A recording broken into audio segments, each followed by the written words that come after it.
나눠드린 유인물 보시며 말씀 나눕니다. 오늘 말씀 제목이 시몬 베드로의 믿음입니다. 우리 베드로 한번 따라해 보겠습니다. 시몬 베드로의 믿음. 시몬 베드로의 믿음. 우리가 잘 아는 이 베드로는 예수님의 수제자죠. 세 번이나 예수님을 부인했던 사람입니다. 먼저 이 16장의 배경을 살펴보면 우리 첫 번째는 악한 세대가 무엇을 구합니까? 표적을 구했어요. 오늘 16장 1절에 보면 바리새인과 사두개인들이 예수님을 시험합니다. 하늘의 표적을 구했던 것이죠. 바리새인들은 우리가 잘 알고 있고 이 사두개인들은 사독 가문 출신의 제사장 가문입니다. 이 사람들은 모세 오경만을 믿었고 부활과 영생을 믿지 않았던 사람들입니다. 그래서 악한 세대가 표적을 구했던 거예요. 이 바리새인들과 사두개인들이 예수님을 시험하기 위해서 표적을 구했는데 예수님의 대답이 뭡니까? 하늘의 표적을 분별하면서 시대의 표적을 분별하지 못하느냐, 이런 말씀을 하세요. 하늘의 표적, 하늘의 징조, 날이 어두운 거를 보면 다음 날 비가 오거나 이런 하늘의 표적, 하늘의 징조는 분별하면서 시대의 표적, 시대의 징조는 분별하지 못하느냐. 이 시대의 표적은 누구를 상징하는 것이죠? 예수 그리스도를 상징하는 겁니다. 그래서 이들에게 예수님이 하신 말씀은 요나의 표적밖에는 너희가 표적을 받지 못할 것이다. 이 말씀은 이 표적을 일으키거나 이적을 일으키는 핵심은 예수 그리스도인데 이들은 예수 그리스도를 보지 못하고 표적만을 보고 있다. 이런 말씀을 가르쳐주고 계세요.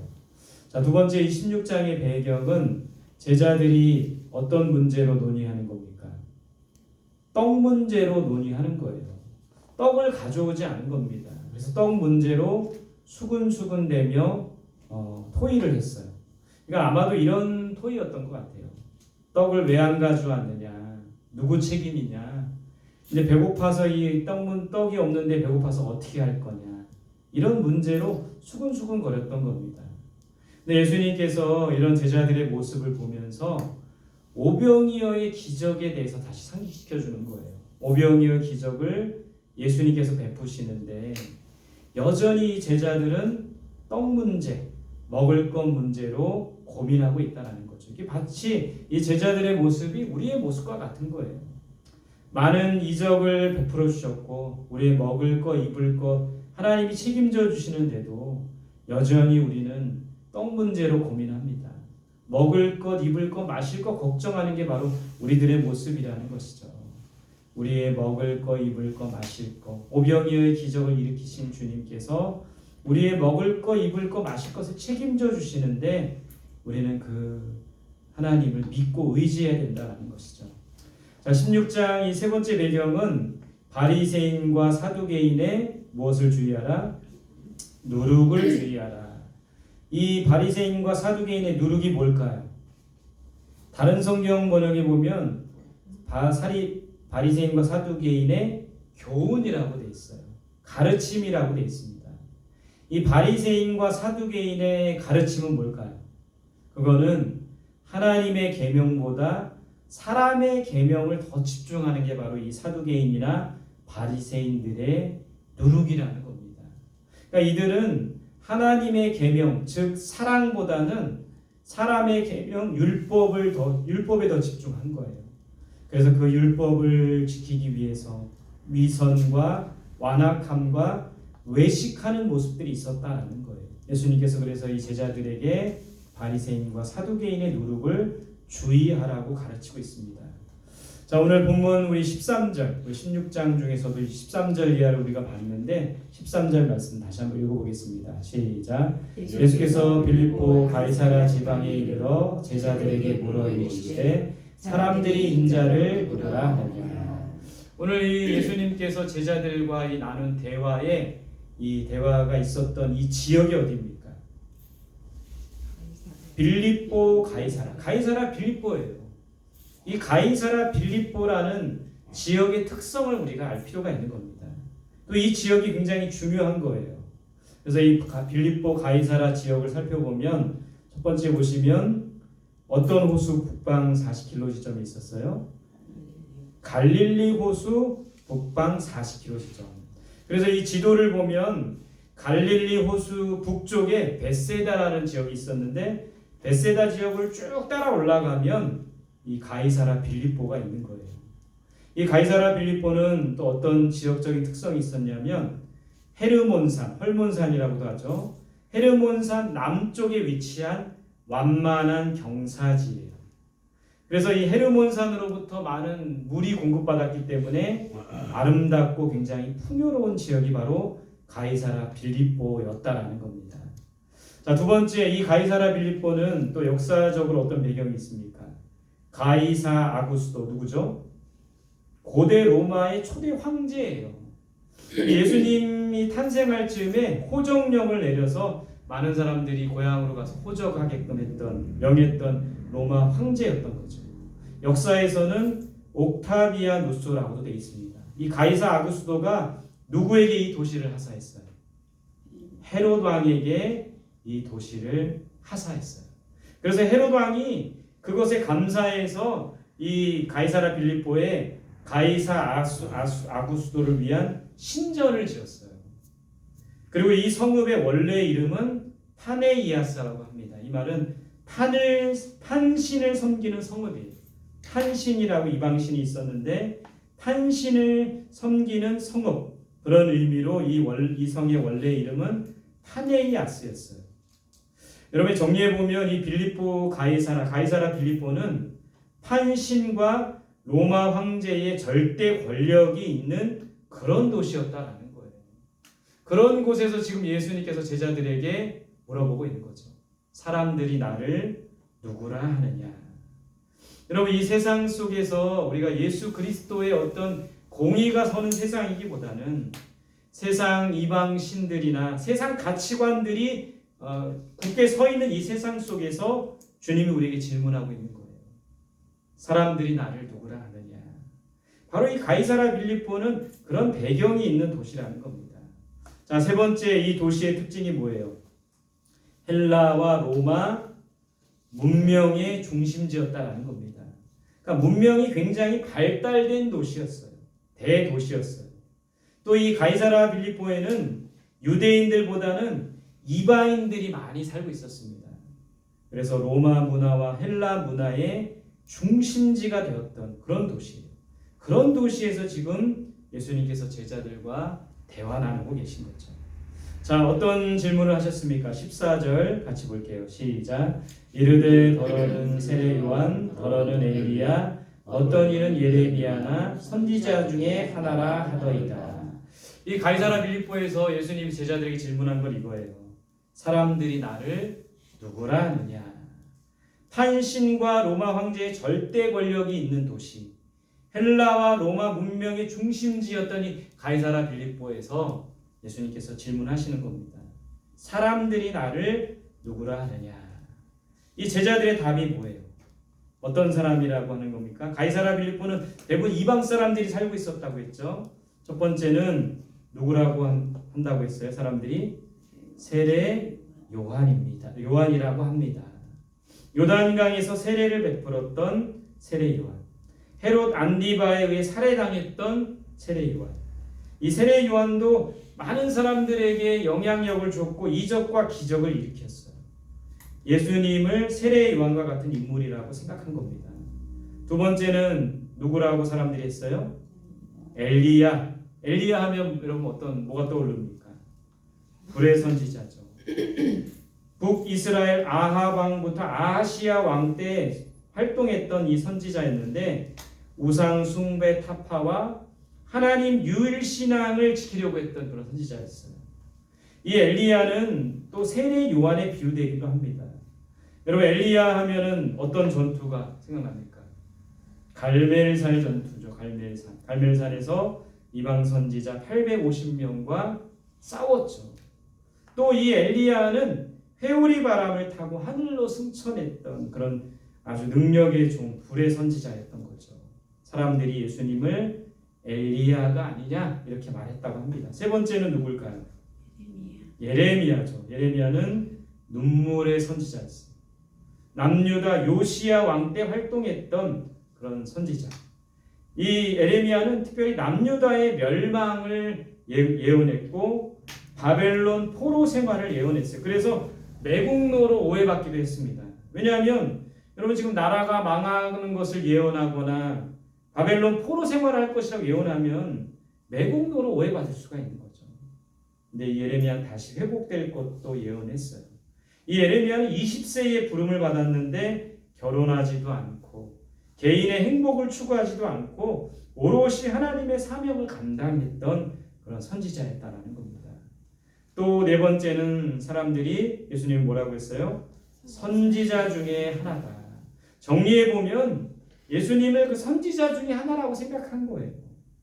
메시아, 구원자라고 생각한 것이 아니라 능력 있는 선지자 중에 하나. 또 세례 요한이 죽고 나서 세례 요한이 다시 살아난 것이 아니냐. 이렇게 사람들이 얘기했다라는 것이죠. 다음 장 보세요. 예수님이 또 제자들에게 이렇게 질문합니다. 너희는 나를 누구라 하느냐? 사람들은 선지자 중에 하나, 엘리야다, 세례 요한이다, 예레미야 선지자다라고 말하는데 그렇다면 너희는 나를 누구라 하느냐? 이때 이 시몬 베드로가 이 말을 한 거죠. 16절 같이 봅시다. 시작. 시몬 베드로가 대답하여 이르되 주는 그리스도시요 살아계신 하나님의 아들이십니다. 너무나도 유명한 이 대답이죠. 고백이죠. 주는 그리스도시요 살아계신 하나님의 아들입니다. 오늘 이 시몬 베드로의 고백이 너무나 중요한 거예요. 이 정리해 보면 첫 번째는 예수님은 뭐라고 고백하고 있는 거예요? 주님이십니다. 주님이십니다. 주는 그리스도시요. 헬라어로는 이 주님이라는 단어는 퀴리오스예요. 퀴리오스. 주인입니다. 주님입니다. 그러니까 예수님은 우리 삶의 주인이시다 이것을 고백해야 돼요. 예수 그리스도를 주인으로 고백할 뿐만 아니라 주인으로 인정하며 살 수 있어야 됩니다. 예수님께서 이제 제자들과 마지막 최후의 만찬 식사를 하시죠. 그때 분위기가 너무 좋았는데 예수님께서 이런 말씀을 하세요. 너희들 중에 나를 팔 사람이 있을 것이다. 이때 제자들이 놀라면서 이렇게 물어보죠. 주님 저입니까? 주님 저입니까? 제자들이 물어봐요. 근데 정작 이 예수님 팔았던 가룟 유다는 뭐라고 합니까? 랍비여, 선생님이여, 저는 아니지요. 그렇게 말했어요. 이게 다른 거예요. 그러니까 제자들은 예수님을 주님으로 고백하고 있는데 가룟 유다는 랍비여, 선생님이여, 저는 아니지요. 라고 고백하고 있는 거예요. 여러분 예수님은 우리의 주인이심을 고백해야 돼요. 고백할 뿐만 아니라 주인으로 모시고 살아야 돼요. 주인으로 모시고 살기 위해서는 예수 그리스도의 주되심을 인정해야 돼요. 내가 내 삶의 주인이 아니고 주님이 내 삶의 주인입니다. 주님이 내 모든 것의 주인이에요. 내 감정의 주인이기도 한 것이죠. 내 미래의 주인이기도 해요. 이 목회의 주인도 주님이시죠. 교회의 주인도 주님이세요. 가정의 주인도 주님이시고 우리 자녀들의 주인도 주님이신 거예요. 우리는 주님의 주인 되심을 인정하며 살아야 된다는 거죠. 저는 이 목회를 하면서 최근 몇 주 동안 목회가 참 쉽지가 않구나. 근데 저를 가만히 돌아보니까 목회를 제가 하는 거라고 생각했어요. 근데 주님이 가르쳐 주시는 거는 이 목회의 주인도 주님이시라는 거예요. 우리 성도들의 주인도 주님이신 거죠.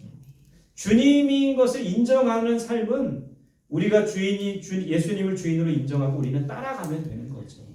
우리는 청직이에요. 우리는 종입니다. 주님 예수님을 주인으로 고백하며 인정하는 우리들이 될 수 있기를 바랍니다. 두 번째 이 베드로의 고백 속에 뭐가 있는 거예요? 예수님은 그리스도이십니다. 그리스도 무슨 뜻이죠? 기름 부음을 받은 자. 어떤 사람에게 기름 부었습니까? 왕에게, 선지자에게, 제사장에게 기름 부음을 받았어요. 그래서 예수님은 우리의 왕이 되시고 우리의 제사장이 되시고 우리의 선지자가 되신다는 거예요.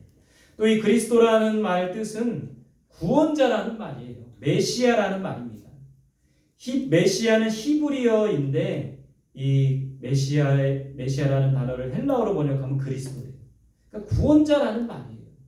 그래서 예수님은 우리의 구원자이십니다라고 오늘 베드로가 고백하고 있다라는 거죠. 어떤 선지자 중에 한 사람, 어떤 그런 위대한 그런 인물 중에 한 사람이 아니라 구원자, 우리를 죄로부터 구원하실 분입니다. 그리스도이십니다. 메시아입니다라고 고백하고 있다라는 거예요. 자, 세 번째, 이 베드로의 고백 속에는 어떤 고백이 있는 겁니까? 예수님은 하나님의 아들입니다. 예수님의 신성을 말하는 것이죠. 하나님의 아들이시고 하나님과 동등된 위격, 삼위일체 하나님 중에 한 분임을 고백하고 있는 거예요. 이 베드로의 고백이 정말 대단한 고백입니다. 예수님께서 어떤 분이신지를 정확하게 이야기해주고 있는 거예요. 주는 그리스도시요 살아계신 하나님의 아들입니다. 우리는 예수님이 어떤 분이신지 정확히 알아야 돼요. 위대한 성인, 선지자 중에 한 사람이 아니라 예수님은 구원자이시고 하나님의 아들이시라는 거예요. 이 고백이 굉장히 중요한 고백이라는 겁니다.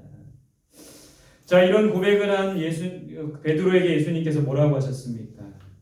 첫 번째 보면 내가 복이 있도다. 17절에 보면 예수께서 같이 읽습니다. 시작. 예수께서 대답하여 이르시되 바요나 시모나 내가 복이 있도다. 이를 내게 알게 한 이는 혈육이 아니요 하늘에 계신 내 아버지시니라. 자, 주는 그리스도시요 살아계신 하나님의 아들입니다 라고 고백했던 베드로에게 예수님께서 이런 말씀을 하세요. 내가 복이 있도다. 예수님을 우리가 제대로 아는 것이 복입니다. 근데 오늘 17절에 보면 예수님께서 이렇게 말씀하셨죠. 바요나 시모나. 이게 무슨 말일까요? 바요나 시모나. 이것은 영어 성경에 보면 요나의 아들 시모나 이렇게 돼 있어요. 그러니까 이 말은 요나의 영감을 가진 시모나. 그러니까 그러면서 이 베드로가 이렇게 고백한 것은 스스로 고백한 것이라고 합니까? 이를 내게 알게 한 이는 혈육이 아니요 하늘에 계신 내 아버지시니라. 그러니까 베드로가 이 유명한 고백을 한 것은 베드로 스스로 그것을 깨달아서 고백했다기보다는 하나님의 영감이 있었던 거예요. 하나님께서 알게 하신 것이죠. 그래서 오늘 이 말씀을 통해 우리가 깨닫는 것은 우리가 예수 그리스도를 제대로 알고 제대로 고백하기 위해서는 우리 스스로 알고 스스로 고백하는 것이 아니라 하나님께서 우리에게 영감을 주셔야 된다는 거예요. 성령께서 깨닫게 하셔야 된다는 거예요. 성령께서 우리 모두에게 예수 그리스도가 어떤 분이신지를 깨닫고 또 어떤 분이신지를 알고 고백할 수 있게 하시기를 소망합니다. 우리뿐만 아니라 우리 성도들이 주는 그리스도시요 살아계신 하나님의 아들이십니다 라고 고백할 수 있도록 성령께서 알게 해주시고 하나님께서 영감을 주셔서 그 신앙 고백 위에 살아가고 그 신앙 고백 위에 이 교회가 세워질 수 있기를 바랍니다. 두 번째, 예수님께서 베드로에게 뭐라고 하셨어요? 18절에 보면 이 반석 위에 내 교회를 세울 것이다. 이 반석 위에, 그래서 천주교에서는 이 반석 위에 교회가 세워진다라는 말을 이렇게 받아들인 거예요. 베드로라는 반석으로 생각을 한 거예요. 그래서 베드로가 교회의 반석이라고 생각한 겁니다. 베드로의 그 계보가 교황에게 갔고 교황의 반석 위에 이 교회들이 세워진다라고 생각을 한 거예요. 그래서 이 교황의 절대 권력을 주장하고 있는 것이죠. 근데 잘못된 해석입니다. 이 반석 위에 교회를 세울 거다. 여기서 말하는 반석은 베드로가 아니에요. 베드로의 그 신앙 고백 위에 교회가 세워진다라는 것이죠. 어떤 신앙 고백이요? 주는 그리스도시요 살아계신 하나님의 아들입니다. 그러니까 교회는 이 고백 위에, 이 신앙 고백 위에 세워져야 된다는 거예요. 이 믿음의 고백 위에 교회가 세워져야 된다는 것이죠. 여러분, 우리 성원교회, 우리 온 성도들이 정말 주님을 이렇게 고백할 수 있었으면 좋겠어요. 하나님께서 영감을 주셔서 예수 그리스도는 우리의 주인이십니다. 또 예수 그리스도는 우리의 구원자이십니다. 예수 그리스도는 하나님의 아들이십니다. 이렇게 고백할 수 있었으면 좋겠어요. 그 고백은 입술로만 고백하는 게 아니에요. 입술로는 누구나 할 수 있죠. 입으로만 고백하는 것이 아니라 삶으로 고백해야 돼요. 또 믿음으로 고백해야 되는 거예요. 그 예수 그리스도를 주인으로 입술로만 고백하는 것이 아니라 온전히 주인된 삶을 살아야 되는 것이죠.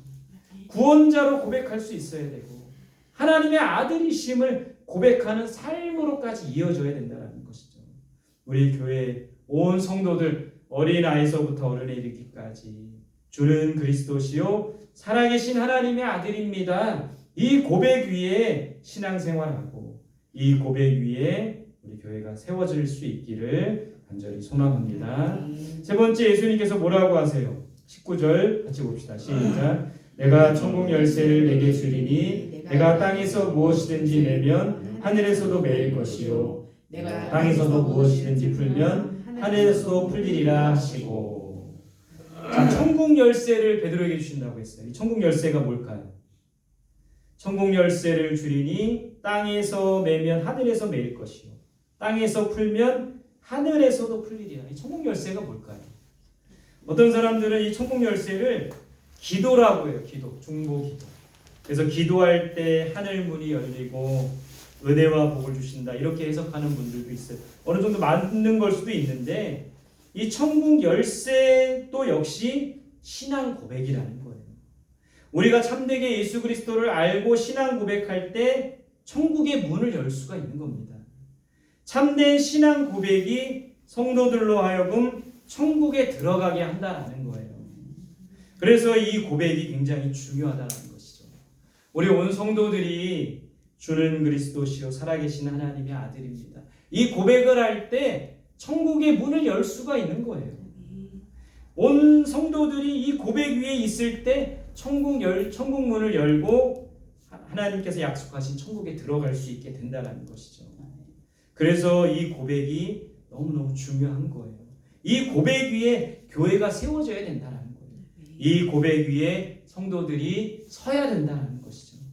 주는 그리스도시요 살아계신 하나님의 아들입니다.